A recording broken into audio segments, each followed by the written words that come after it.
queen of the green blanket is definitely Sylvie. Even her eyes match. That's just blue chasing the light from my phone in the background. Hello my darlings, and welcome to a new mood reading vlog. So as usual, I'm going to start with a tarot deck. So I'm using the Slow Tarot today to pick my first prompt to find my first book. Oh, we've already got one. Oh, it's one of my favorites.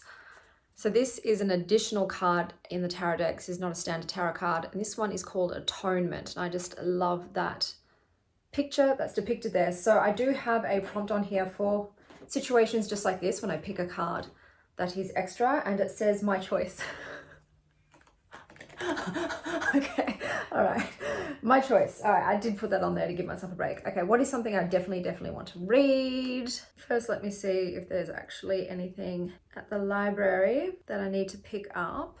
Okay, I do have Great Big Beautiful Life to pick up. I have a feeling I'm going to DNF that one though, because what I've heard isn't great, and the premise of it doesn't actually sound appealing to me whatsoever. It's giving Husbands of Evelyn Hugo. One sec, cat scratching at the door. And of course it was Bubbles. So I did pick up some books the other day, but you didn't see them because they were on my Patreon, which is now coming to an end.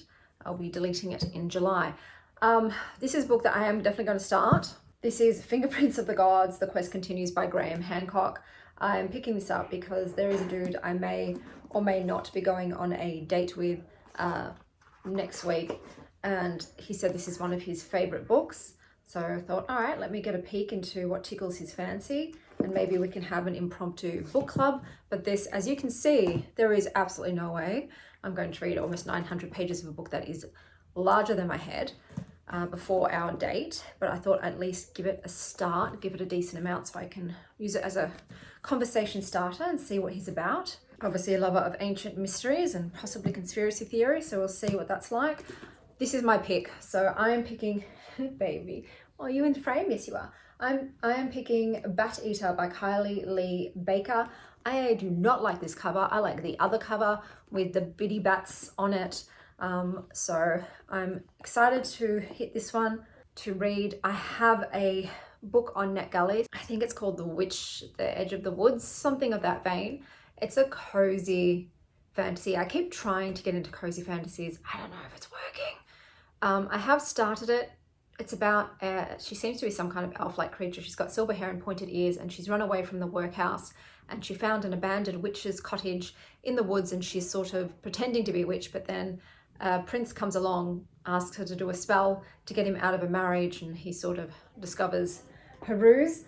I'm assuming he'll end up being the love interest. So those are, she's so cute. Those are the books. She did scratch me today on the corner of my eye, because she likes to sit on my chest, and then she gets her little hand and she likes to cut my face, but she doesn't know how to retract her bloody claws. So if I haven't snipped them recently, she does end up catching my skin, and she did, which is unfortunate because today is my mother's birthday celebration day. So I am taking her out along with my kids to a Van Gogh inspired, oh, one sec, mate, my voice is giving way because I had the burlesque and then I did the Museum of Desire 2 days in a row. So I'm going down, but not today. Yes, I'm taking them all out to a Van Gogh inspired afternoon tea. So sandwiches, scones, I'm going to have to eat gluten. There's no way around it. So I'm definitely not going to be well tomorrow, but it is what it is, because I've also got my mum's birthday party in the evening. So, and that is at Boozy Rouge Bar, and that starts late. So I'm going to have to drink coffee at 5 p.m. just to be able to go to that for a decent amount of time. I'm going to be wearing that, supposed to be 1920s inspired, but she's not doing the theme anymore, that beaded patterned white dress. Fingers crossed it fits tonight, because I do oscillate. I go up and down a lot with fluid retention, and I'm about to start my period, like possibly today. And I'm wearing white. I'm risking it for the biscuit. That is on the agenda for today. Let's see, what's my day going to be like today? Oh, 6 of Cups. That's great. So that's a lot. This one's a card that tends to be about childhood memories. It can also be about people returning into your life, so people from your past returning. It can also mean soulmates in a way, inner child, things that speak to your soul and light you up. I'm sorry about the noise, but I guess it's my mother's birthday, so this makes sense that I pulled a childlike card, because I am the child. So I will take you along with me to that. Hello, Nova. Yes. Okay guys, so we went to the afternoon tea. The food was really good. There was a great variety and the desserts were painted like Van Gogh's art. It did take an hour for the food to come out, so that was a bit of a wait. And they don't let you take anything home. So my kids didn't really eat much of their tier, and we asked if it could be packaged up, which we've done at other high teas. They were fine, but this place, no go. They wouldn't do it. So I wouldn't go back there because it was also more expensive than the other high teas I've been to. And for some reason, what should have taken 30 minutes travel time took an hour to get there. So probably wouldn't head to that part of Melbourne again. But I just thought I'd pop in before I go to my mum's 30th birthday. No, my God, 60th birthday party. So I will be popping in footage of that right after this. Go back and get the earrings.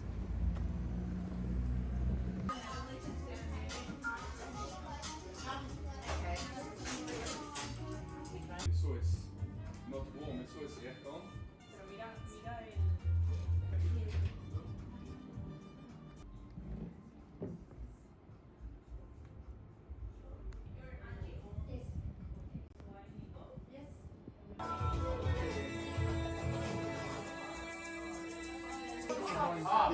You're recording. We're gonna sing? Happy birthday to you. Happy birthday to you. Happy birthday, dear Angie. Happy birthday to you. Hooray! Hooray! Hooray! Oh, look at my little girls. Nova almost never comes in, so it's nice. Isn't it nice your big sisters come in? Yeah. Love you. Nova. Hello. Oh, hello, Nova. Hello, my darlings. I have to speed run this because I am behind time thanks to having to almost fully shave Bluebell. She got some epoxy resin on her and I had to make sure we got all of that off because I did not want her licking that up. So thanks to my mum and my stepdad for bringing over clippers because I tried to just do it with scissors. Oh boy, that was not fun for either of us and she looked real ratchet. So yes, they came over with the pet clippers and did us a solid, but I've got to go and get the 1,000 cat hairs that are all over my body off of me before I go out this evening. So I don't want to be like, people will think something is clearly not right with me. I have read some books because I took a 5-day hiatus after my mum's party. That's how long it took me to recover from my 60-year-old mother's party. I'm a real party animal. So yeah, I did some reading in that time. So the first book I read, finished, was The Museum of Witchcraft by Diane Purkis. Objects, Practices, Symbols, a guided tour to the occult. This is proof that humanity has always been weird, superstitious, and oddly crafty. Reading this book pretty much feels like going on a guided tour of a creepy little witch museum with objects that make Puritans break out in a sweat. Hurry, my little Puritans! It's pretty basic. I had to laugh though, because it's supposed to be like things associated with witches. And there was one page and I was like, oh, are they? Really? Breasts, boobas, tatas, supposedly associated with witchcraft. The colours are very primary colours, which is not kind of my thing. So the illustrations style really wasn't for me, but I think if you are a noob to witchcraft, this could be a good just beginner's guide in a very easy infographic kind of way. And then I read Hello Babes, The Witch at the Edge of the Wood by Liz Dalton. When life gives you pointy ears and an abandoned cottage, fake it till you make it as a witch. This is about Velina, who is silver-haired, pointy-eared, and fresh out of the workhouse, with nothing but a wish for a normal life. So she decides to seek out a legendary witch who is rumoured to grant such wishes. Instead, she stumbles upon an empty cottage at the edge of the woods. So what's a girl to do? Move in and improvise, of course. She decides, well, the witch ain't here. I'll just be the new witch and then this is my place and I am home. Then one day a noble comes along with a problem and a pouch full of coins. And Velina, now the accidental witch in residence, agrees to help him. But the cottage has secrets. The noble has issues. which are his parents wanting him to be part of an arranged marriage, but dude just wants to beekeep. And Velina has no clue what she's doing. So this was an arc from NetGalley. You've got a magical cottage with a mind of its own, you know, very Howl's Moving Castle. Velina gets a crash course in witchcraft, in that it is mostly guesswork. She's just pulling it out of her ass. There's a cat who's kind of helpful, kind of judgy. And the book is mostly about Velina making friends and finding a home. There is zero romance in here, none, nada, zilch. The conflict is like a mildly stressful conversation with her former master. It's just a lot of, I guess, heartwarming, cozy moments and self-discovery with sometimes some conversations about serious things. It felt like a super, super, super tame version of The Spell Shop. I have literally not read a single book, including middle grade books, that has less drama than this one. This is the coziest, chillest, low stakes books I've ever read. I don't know. Yeah, so I gave it a go. It's not for me. I think I definitely do need to steer clear of just the cozies. I need some kind of fighting. I guess a cozy book for me that I did enjoy was The Spell Shop, and also The Teller of Small Fortunes, I believe. Those were more my cozy speed. The next book that I'm picking up is Frieren 13. Babes, that came in. It's the last one. I don't know if there is an English version of number 14 out. I'm going to have to go and do some research after this. I might have to procure it myself, but I'm not certain it's actually available to purchase yet, which means this is going to be the last one for a while. So we'll see what happens. I'm really excited to begin it because of the way the last one left off. I'm also going to be reading Bat Eater by Kylie Lee Baker in this reading vlog too. And then how many would that make if I finish all of these? 4. So I'll be adding another one. Today, sorry, I just got distracted by my boobs popping up like boys when I did this. I've got the Law Perfume event on today, which had been cancelled last week, rescheduled to this week. I'm very excited.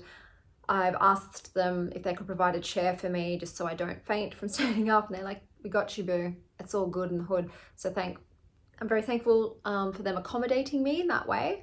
I'm hoping to find some really cool scents out of this. They're going to cultivate a scent wardrobe for me, so I'm interested to see what they think will suit me.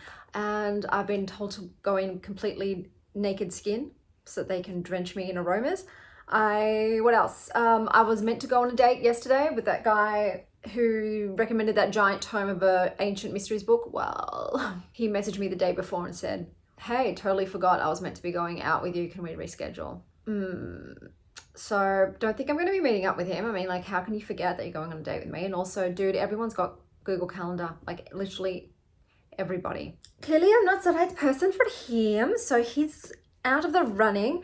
And then someone just slid into my Hinge DMs, and they are going to literally be a couple of doors down from the event that I'm going to this evening. So we have not had conversations. It's literally been a couple of words exchanged. But I thought, you know what? I'm going to be at that physical location. It's pretty easy for me just to walk next door to a bar and have a chat for 45 minutes. I've already told him it's going to be a quick drink. For me, that's a lemon lime bitters. And then go home because it's a school night and I want to be back at a decent hour. So my kids and I are all bright-eyed and bushy-tailed in the morning. So yeah, I've got an impromptu date. But that being said, he hasn't confirmed today. So I always, on the day of the date, go like, are we still on? Just to confirm. He hasn't replied back. So if he hasn't replied back, by the time my Perfume event comes along, I'm going straight home. But yeah, I'm only entertaining this guy because it's right there and it's like 2 birds, 1 stone. And I look fabulous, so I may as well have someone appreciate it. Although I don't really love the Farrah Fawcett look that went on today. What do you guys think? I was like, it's giving Farrah, and I don't think the 70s outward flip is my jam, but yeah, it is what it is. So I'll see you probably tomorrow because it's my other best friend Kim's 40th birthday and we're going to go out to the movies. So I will definitely give you some book reviews because I'll be reading Frieren on the Uber trip. So I'll definitely knock that out in the Uber trip. It is inspired. Have you know the flower, the like big poisonous ones? Yeah. Bit more citrusy. Is everyone good for everything? These are now categories that are broadly accepted by the fragrance community, I'm sure. Usually we don't rub fragrance because it bruises it, but in this case, this fragrance kind of functions the opposite way to a usual fragrance. It's actually better when it warms up. But in a fragrance, you've got 3 stages. You've got the top note, then you've got the middle notes or the heart notes. Yes, hey, yay! Ever since Christmas, my sample has got like.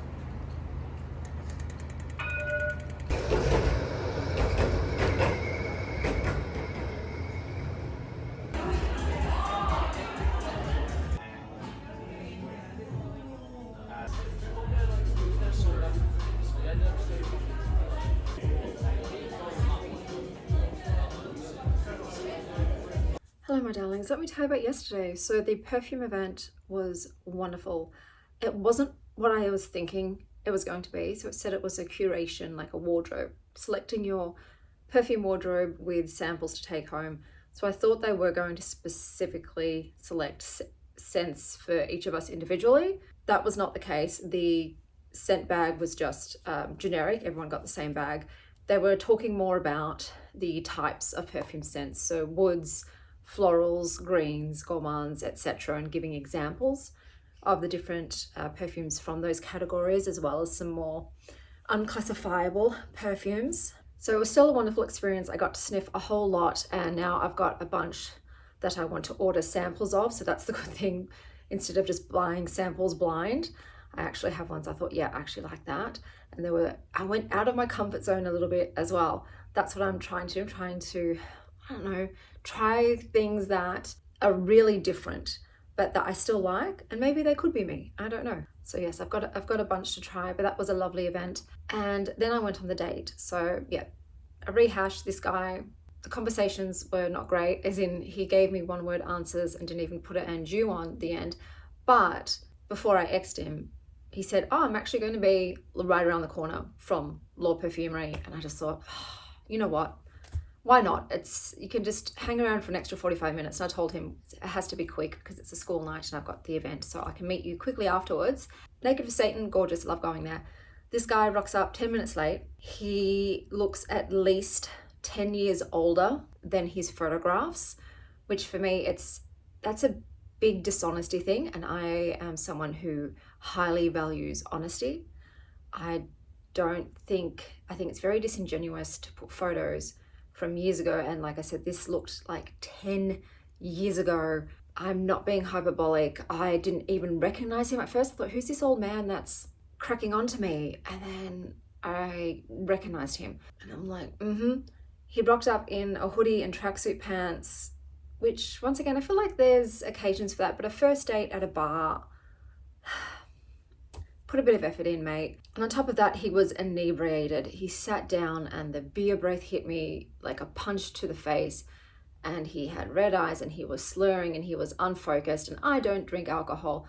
Everybody can do what they want, but I don't like being around people who are drunk, especially on a first date. And it was 8 p.m. It's not like it's late in the evening, but he'd gotten sloshed with his friends beforehand. And then, so I wasn't attracted, okay? There was no chemistry, there was no attraction. The icing on the cake, he ended up being an incel. And I know you're thinking, Chanel, don't throw that word around casually. Guys, he started off by saying that he's been voluntarily celibate for 4 years because he didn't want to be a weak, pathetic beta male like all the simps out there in the world who just mindlessly follow women and do their bidding. And as a result of him retaining his seed, he finds that women are just drawn to his raw power and magnetism. And then it got worse, and I got, I got to be an audience to his incelish, derogatory views of women. He talked about himself for such a long time, and then he eventually asked me a question when I said, look, I'm going to have to get going. I've, got to pick my kids up. He's like, oh, you have kids? How many kids do you have? How old are they? What do you do for work? All the answers to those questions are on my profile. Very clear. You can see it in pictures. You can see it in the text. He didn't even bother reading my profile. And I thought, oh my God, I'm done. So I was originally planning 45 minutes, but like I said, he rocked up 10 minutes late. So after 40 minutes, I'm like, look, I've really got to get going. It was nice to meet you. And he didn't even bother walking me out. He said, I'm just going to stay here and finish my lemonade. He got me some water. He originally asked, like, what do you want to drink? And I said, oh, just a soda water. Then he came back. He's like, they don't have soda water. Can you pick something else? And I'm like, regular water's fine. And then when he returned a second time, he complained because they don't sell water. He had to go and self-serve, like pour a glass of water for me. But yes, he decided to stay and finish his lemonade, which had like this much left. And I was kind of thankful because I didn't want to be standing waiting with the Uber with him anyway. It was just, oh my God, it was so hard to continue to be polite during the conversation and even just feign interest while he was spewing his narrative, which was gross, to a woman. And I was just like, get me out of here. After the first 10 minutes, I was like so done. Took everything in me to do the final 30.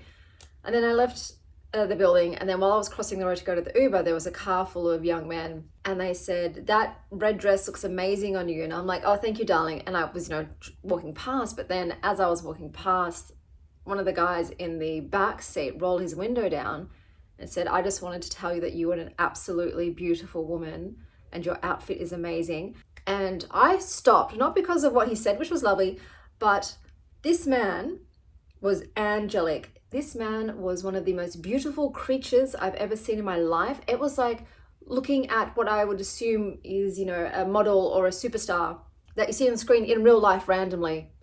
Like, oh my God, people like you with your perfectly created facial structure exist. So I stopped while he was saying those things. And I'm like, oh, that's very sweet of you. And, the boys are like, where are you going? And I'm like, I'm going home, guys. And they're like, don't go home. Come out with us. We'll take you to dinner. And I'm like, that's great, boys, but it's the end of the night for me. So you have a good one. They're like, I can't remember what they said after that because I walked off. But I was like, for a second, I thought maybe I should just get in the car with this woman. It would be a better experience than the incel date I just had. Never would I ever. Okay, women, do not get in the car with random strange men, no matter how, flattering and complimentary and nice they seem, okay? No. But, oh my God. So I got in the car and I was just so frustrated. I've forgotten again, like there can actually be bad dates. Not just like dates where it's like, oh, it's not a match or they're boring. There are actually bad ones. And I'd forgotten about it. He was a close talker too, so he kept coming in and I kept leaning back. I was full obtuse angling, guys, and he just kept coming. And I got home and he'd already asked me, I was like, I'd like to take you for tacos and actually get to learn about you. It's like, shit, Sherlock, you didn't even really ask me anything. And then I said, thank you for taking the time out to come and meet me today. It was lovely to see you in real life and to learn a bit more about you. But unfortunately, this was not a romantic connection for me, but I wish you all the best and I hope you find the ideal partner. And I had this feeling, I'm like, I bet he's going to come back at me with a whole bunch of bullshit. And yes, he just went off on his fucking soapbox. And oh my God, do I respond or do I just delete and move on? And at first I started writing out a very structured and thoughtful, polite, response to him. I thought maybe he needs someone to tell him, hey, this, and this, and this is kind of inappropriate. And it because of all of these different factors, it was clear to me that we were not aligned, we were not suitable romantic matches. And to be honest, these things that you said and that you did, I found a little offensive. But then I thought, no, he's not going to hear any of that shit. He's just feeling rejected and he's lashing out at me and trying to take me down. And it's not worth my energy to engage. He's not going to suddenly get a new perspective and be like, oh, I'll take your feedback into consideration. It's not going to happen. He's just going to fire up and come back at me even more. So I was like, I've already said goodbye. I already said it's not a match for me. I'm just going to unmatch and move on. But I'm like, I can't believe I went on a date with a legit incel. Unbelievable.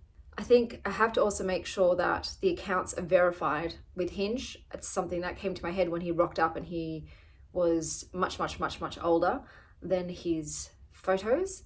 because I do not want that happening again. I don't want to get catfished. It's very jarring, and like I said, it immediately puts me in an angered state because I've been deceived, and I don't like that. For instance, when I choose my photos, I choose them with hopefully the result in mind that when people see me, and this is what happens, they either say, you look exactly like your photos, or sometimes I've had people say, you look even better in real life than your photos. That's what I'm aiming for. I don't want anybody to have me rock up and go, how disappointing. She was much better in the photos. That's not the goal there, but it seems, yeah, other people like to hoodwink others. For what purpose? It's as soon as they rock up for the date, they're found out. I don't get why they do that. And it's with dating. Physical attractiveness and honesty, very important. So yes, I've decided I'm not going to reschedule ancient Egypt guy. If you forget a date with me, it's a sign that we aren't meant to be.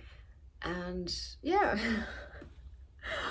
you probably won't catch me going on Hinge dates for a bit. I'm probably just going to take a break for a few weeks so I can forget this experience and get my optimism back. But before he rocked up too, there was this man across from me who was there with his friend, and we just kept looking up and smiling at each other, and he looked like an even hotter Paul Walker, which is normally not my type, but he was very pretty. And part of me was like, man, I'd really like to go over there and give him my number, but if I did that and my date rocked up, that is awful. That's an awful thing to do.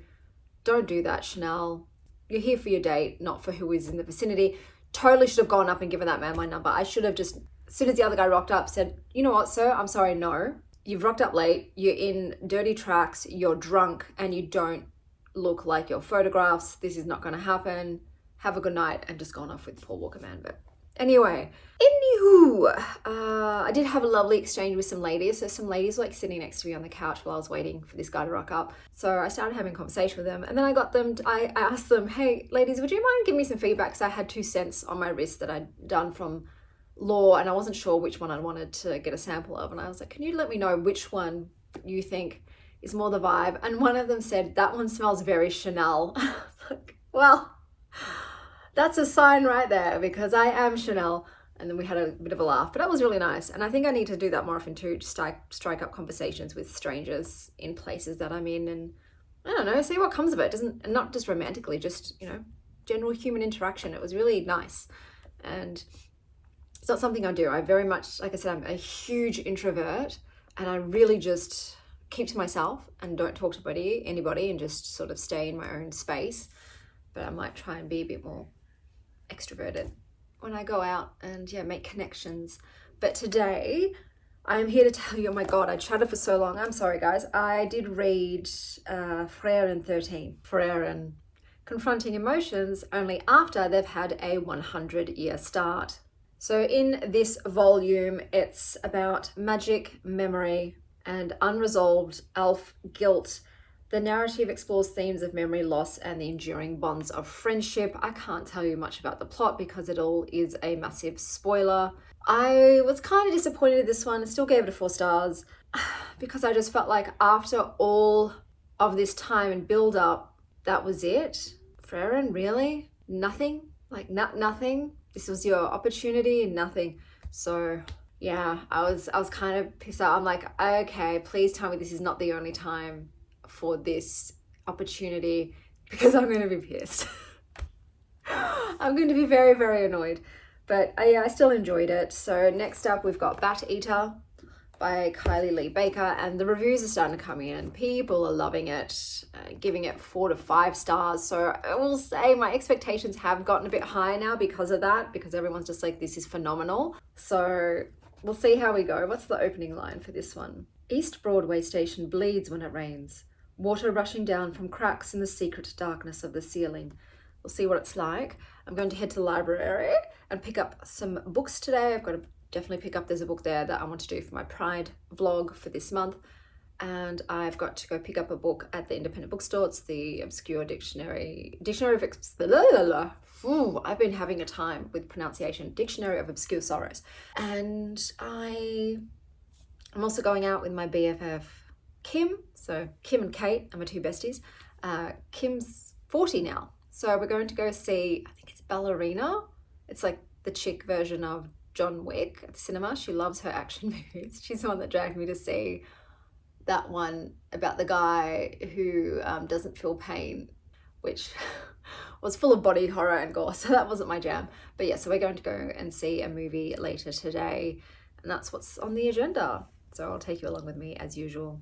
Okay, my darlings, I just realized I haven't done a perfume review for this vlog, so let's fix that. So I've got Suntal Cardamom, and this is by Frieren.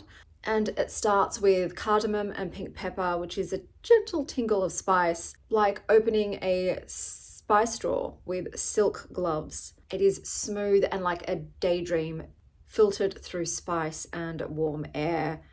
The initial image that came to mind when I smelt this was knitting while sitting on a Persian rug.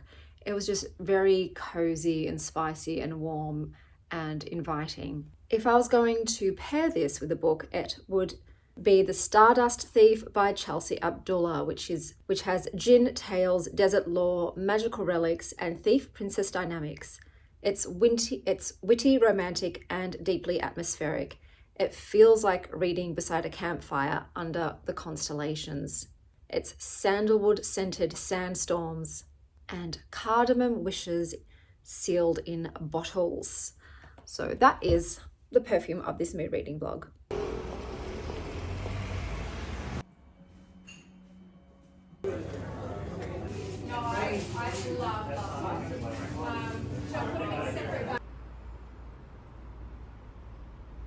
Okay, I have returned. I went and picked up the Dictionary of Obscure Sorrows by John Koenig. So I bought this myself. I love the texture on the cover. And yeah, I have a creative project in mind, which I need this to reference. And I love visiting that bookstore. The ladies there are wonderful. I think I'm going to do, a monthly thing where I go in and as a treat, buy myself one book, support them, have a little chat. Because also when I finished up and I was walking back to my car, I spied a little Greek deli around the corner with takeaway. And I grabbed myself a moussaka, which is one of my favorite comfort foods of all time. And I got the girls some foods as well. And they were really lovely there, really friendly. So I might also pop in there once a month as well while I grab a book. I went to the library. I got, sorry guys, pots.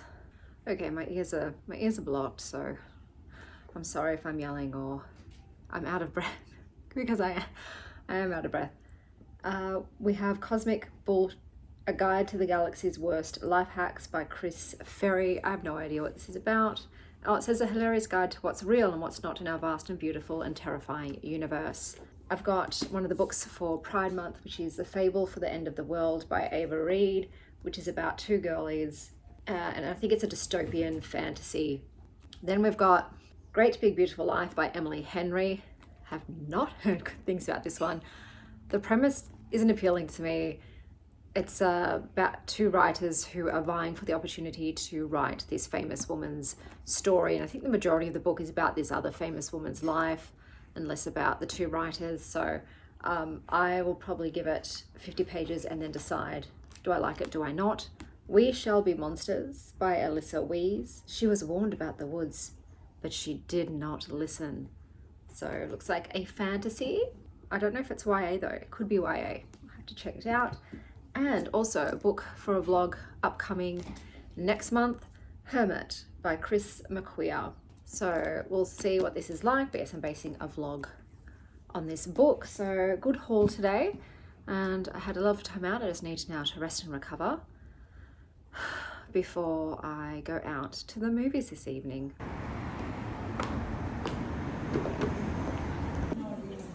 It's the birthday girl. Oh wait. Here's my little baby with all her little shaved bits. Mummy butchered you. I'm so sorry. I know. I'm so sorry. Yes, Sylvie. She still likes to run between my legs though. No lessons learned. No lessons learned. Yeah. One of my favorite comfort foods, moussaka. Okay, so I thought I'd give you an update. I have been reading Bat Eater Cora Zeng, and this is what I would probably call a horror, fantasy, speculative fiction.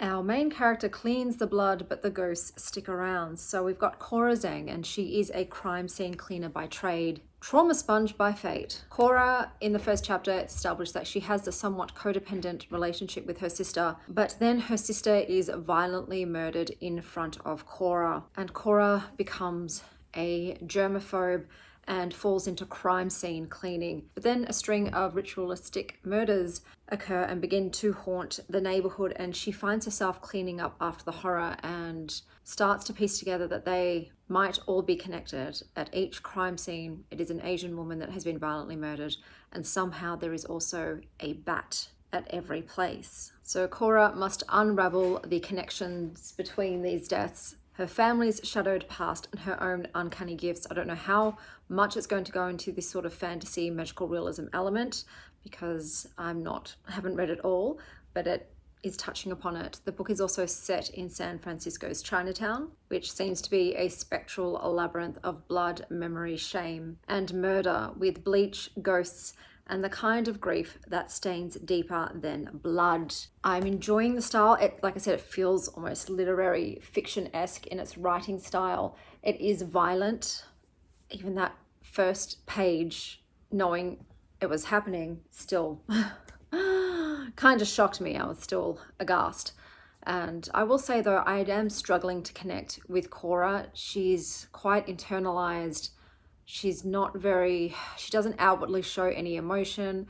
She is not purposefully, I think, trying not to connect to anyone, including the two people whom she works with in their hazmat cleaning team, and her aunts that are still alive and whom also sometimes financially support Cora. So I am feeling distanced from the book, but I'm hoping that will change as I read more. I went to the witches market this morning with my mum. It was cute. I loved that everyone was dressed up, and I was dying. Some of them were full witch mode with hats and everything, and it was such a sight. And if I could videotape everybody, I would, but I'm not going to do that. But yeah, more spectacular than the stalls themselves were the attendees' outfits. I didn't really buy much. I'm trying not to spend much money at the moment, but I did get these little lucky dip, good luck charm potions for me and my kids. So I'll open my one up. So it's just a cute little bag. We'll see what's inside. I don't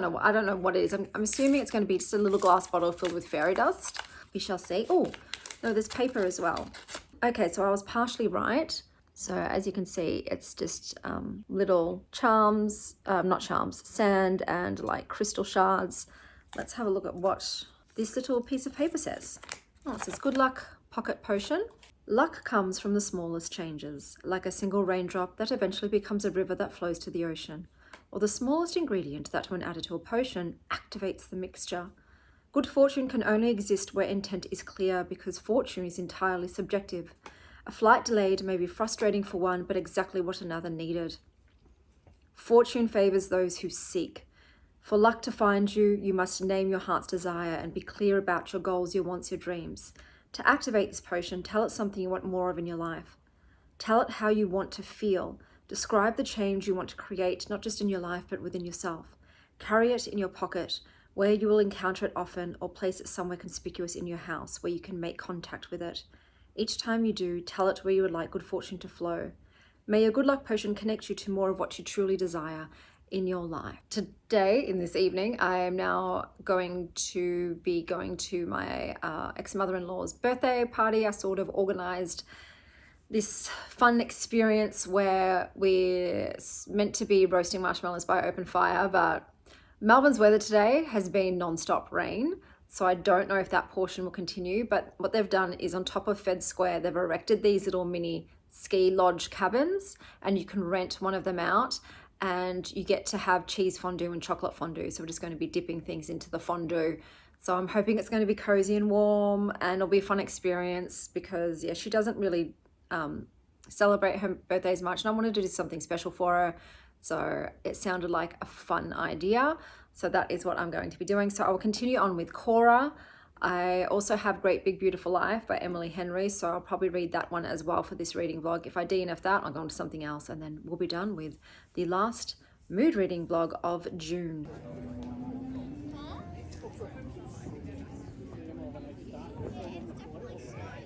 I know, we've got little fires. There's the real French cheese fondue, the chocolate fondue as well, and also hot marshmallows around the fire pit if it's not raining, okay? So you received at the end.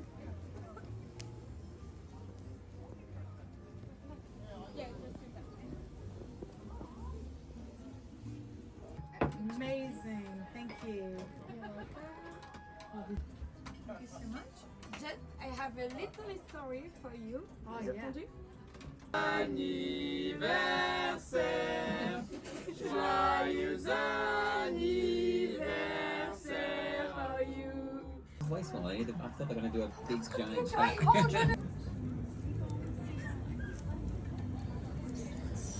No, don't put it in the dirt. Indy? Oh no, I messed up. Indy? Mom, what the? Wait, I want to take a video. Hello, darling. There's another. Oh, what is she doing? Nova, and then who's in the window? Bluebell. Hello guys, happy Pride Month, happy Pride Month. I read some books, yes I did, and I DNF'd a bunch. Okay, so we've got Bat Eater and Other Words for Cora Zeng by Kylie Lee Baker. I forgot to mention that this is set during the COVID pandemic, and it makes sense for the book.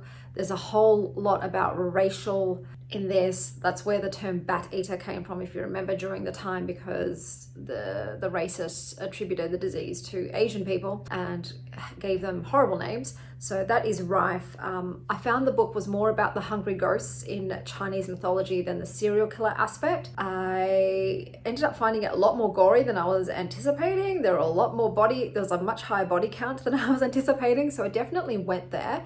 I did think it was a good read. The main themes in this were inherited trauma, diaspora identity, folkloric traditions, sisterhood, racism, grief, memory, and female monstrosity. I enjoyed it.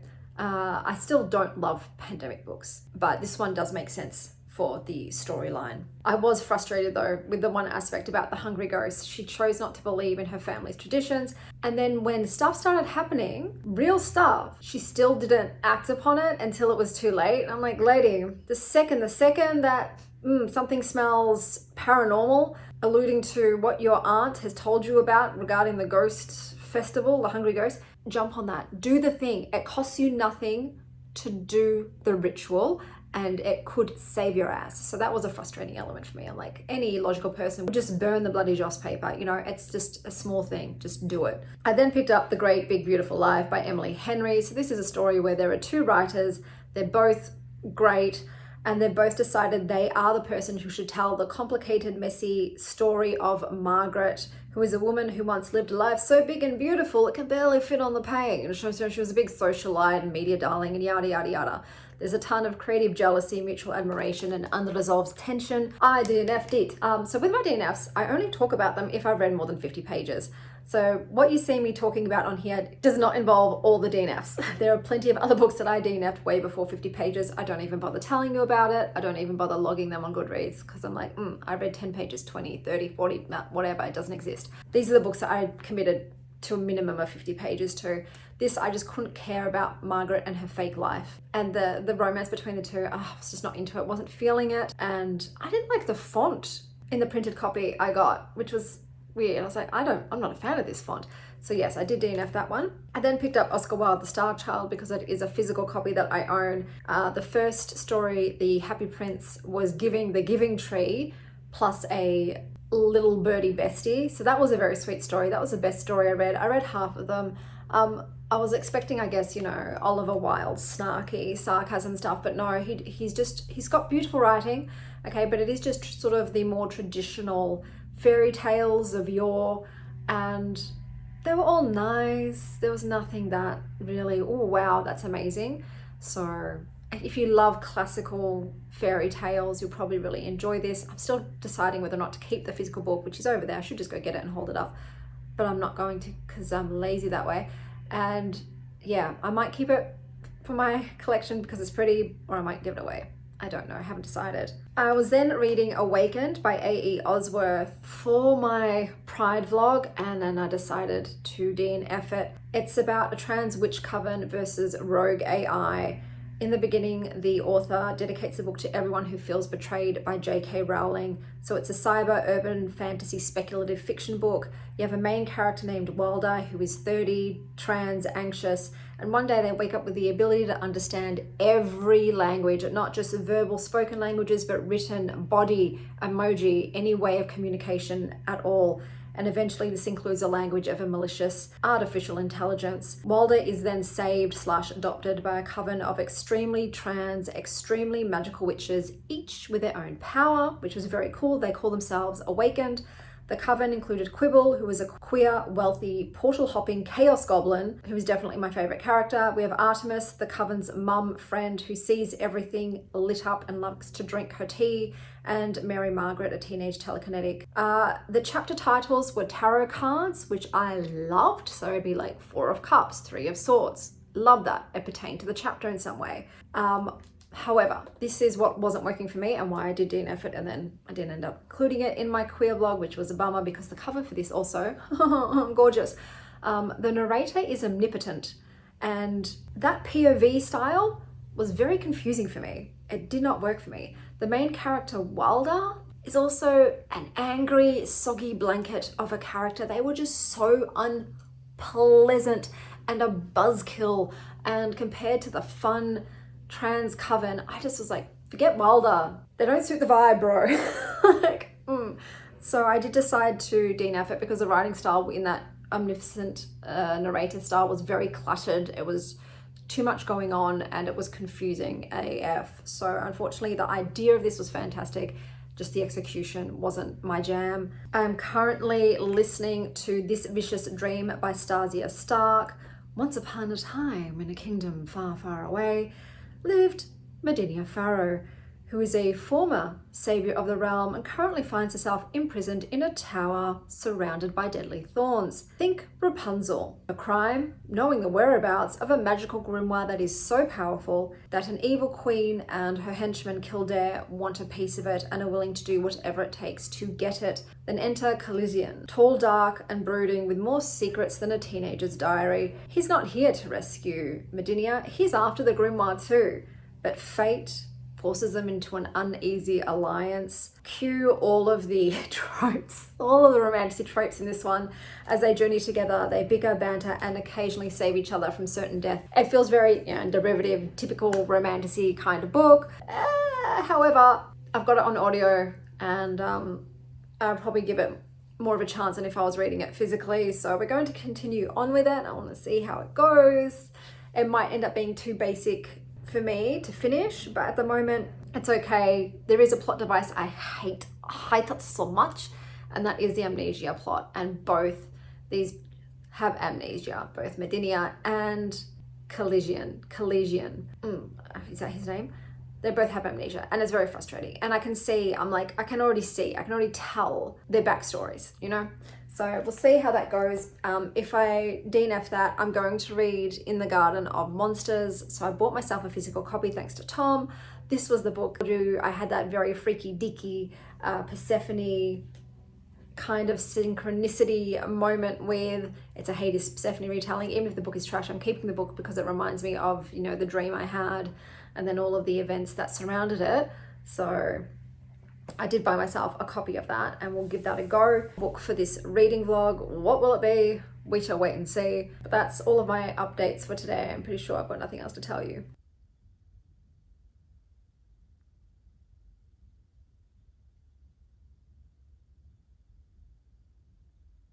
Okay guys, let me tell you about the books that I've read. So I did end up finishing This Vicious Dream by Stasia Stark. I will say that I only finished it because it was an audiobook. If it was not, I would have DNF'd.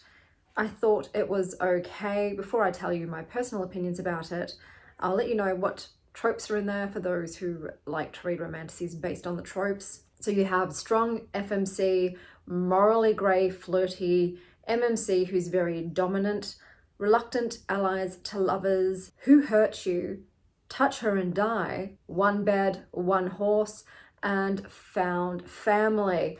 Okay, let's talk about this. So first of all, this looks like it is a individual series. It is not. It is part of an interconnected book. There is a series that precludes this.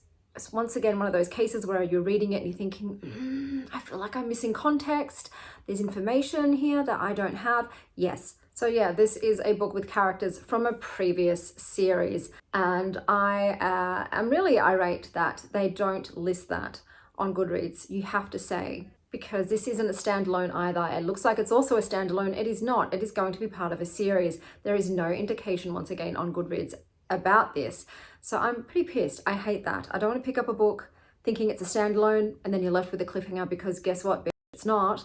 And two, I don't want to read a book that you really do need to read another series first. Otherwise, you're not going to understand a whole lot. The world building is going to feel flimsy and you're going to have gaps in your knowledge. Besides that, this is very typical romantasy, except for me, this has too much snarling, too much bickering, and a lot of the dialogue felt cringe. My biggest issue is with Medinia. She just constantly betrays Callisian. And how am I supposed to root for a couple where there is zero trust? They do not have each other's backs. I can't stand the frequent backstabbing. It gives me the ick. And she does it constantly. Instead of trying to work with him, she just assumes the worst case scenario and thinks, yeah, I've got to prevent that happening by stabbing him in the back and betraying him and making really dumb decisions. I couldn't get behind her. It's an okay book for me. It wasn't terrible, but there was just too many things that I didn't enjoy. And like I said, finding out that it is part of another series and that it's not a standalone, I feel duped, and that just pisses me off. So I will not be continuing the series. It was fine. Oh, there is smut. I would rate it M. So it's on page, but it's pretty tame. But yeah, just the over-dominating alpha male thing in her constantly fighting with him and scowling, always snarling and scowling and sneering. Ugh. It's too much. I don't mind a bit of that to begin with, but it's the whole way through, even during the sex scenes. And I'm like, no, thank you. So I can finally end this reading vlog here. I've decided that I'm going to sum up all the books that I read for it, and I will include one word to sum them up as well. So I read The Museum of Witchcraft by Diane Purkis, and summed up in one word, esoteric. The Witch at the Edge of the Wood by Liz Delton, which was a NetGalley arc, wholesome. This Vicious Dream by Stasia Stark, betrayal. Bat Eater and Other Words for Cora Zeng by Kylie Baker, haunting. And my favourite read of this reading vlog, Frieren 13 by Kanehito Yamada, bittersweet. So those were all the books that I read for this reading vlog. Let me know what you read recently down below. And until next time, stay wild, Star Child.